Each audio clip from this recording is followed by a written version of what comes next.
In this video, we're going to look at a very difficult A-star level question involving mechanics and year 2 A-level mechanics in general.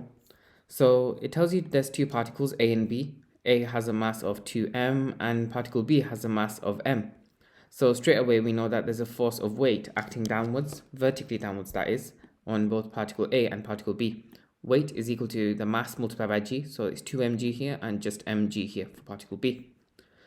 It then tells you that it's attached to the end of a light string. On the light string, there's tension acting up the rope, and the tensions sort of approach each other. So they're both approaching this point P.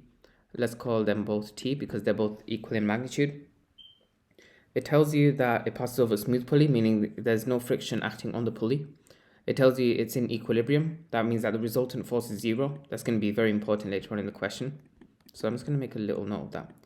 When you're approaching these questions, I'd always recommend you sort of pick out key information like this. I'm just going to very quickly change the thickness of the pen. I feel like it's too thin. Okay. It tells you that A is on a rough plane, meaning there's friction acting on this plane. Now, if we were to let it go, A would roll down the plane, meaning that friction therefore acts up the plane. We know friction is equal to the coefficient of friction multiplied by the reaction force at that point. So let's call that reaction force at A. And on that note, the reaction force is always acting at 90 degrees to the surface, so I just think it's best to draw it out like that. The vertical plane APB contains the greatest slope of the plane, and PA is inclined at, so PA is this here, at 2 alpha to the horizontal. So this is alpha, and this here would be another alpha. Okay, let's break all this down. It says show that the normal reaction force between R and A, between A and the plane, meaning this reaction force here, can be represented using this equation. Well, let's think about all the particles acting on both A and B. Let's separate this into A and B. So on particle B, we know that it's in equilibrium, so it's stationary, meaning the upward force of tension is balanced by the downward force of the weight of particle B. So we can say that the tension is just equal to mg. On particle A, however, this is a bit more difficult. So going up particle A is the reaction force at A, vertically upwards. Now this force weight acts in this direction here, if we sort of translate it how we have translated it. But we want the component that's perpendicular to this plane. How do we find that? Well, we use the fact that this angle here is actually alpha. Now, how would you know that? Well, you can draw your own right angle triangle to get that this is 90 degrees. This here would then be 180, take away 90, take away alpha, which is 90 minus alpha, because these three angles in a triangle add up to 180. If we know that this is now 90 minus alpha, then this here has to be alpha so that they can both add up to 90 degrees because this is a right angle. Using the fact that this is alpha and this is 2mg, let's draw that out. So we have 2mg and we have alpha. Not only that, we have this as a 90-degree angle because we've sort of drawn this own triangle on. What we want is this component here.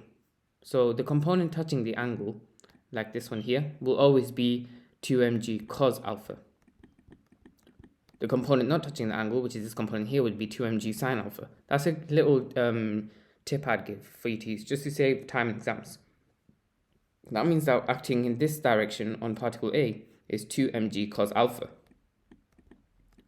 Again, actually, just one thing I didn't take into account. The tension here, it has its own component acting in this direction here.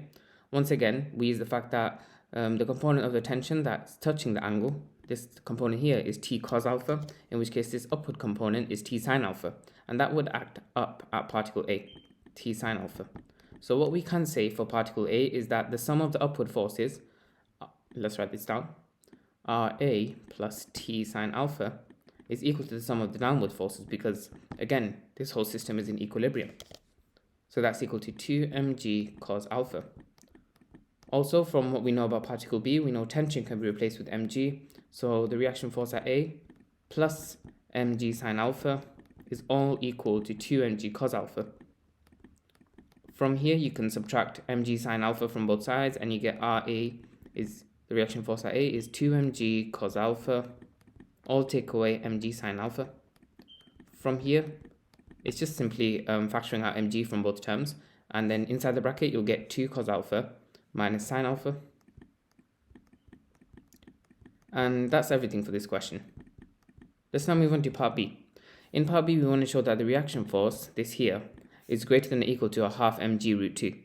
Well, what's the lowest value that this could be? The lowest value that can come out of this sort of function is when 2 cos alpha, you have to also bear in mind that alpha is less than or equal to 45 degrees.